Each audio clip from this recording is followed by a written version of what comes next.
Hi, this week's commentary has to do with building trust, with change, and with mindsets.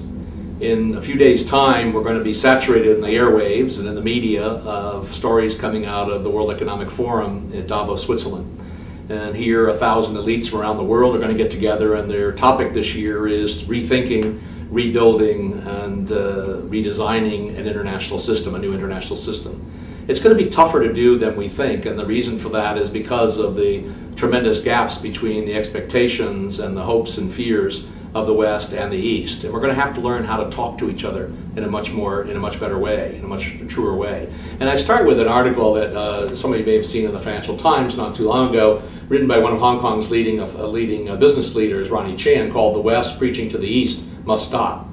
And this was an interesting article, reminded me going back to 1980 when many of us were involved in trying to bridge the Soviet Union and the Warsaw Pact states with the West, and how difficult that was just to learn how to speak to each other, how to show respect for the other, especially when some didn't have any respect whatsoever for the other system, and how threatened both sides felt about each other.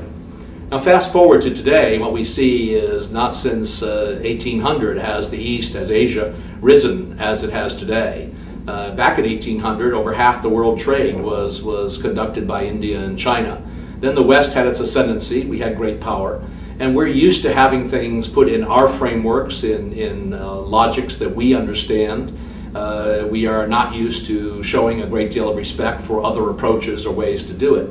And so it's going to be very tough for us in the West to come to grips with how we get this job done. How do we rethink together and rebuild together?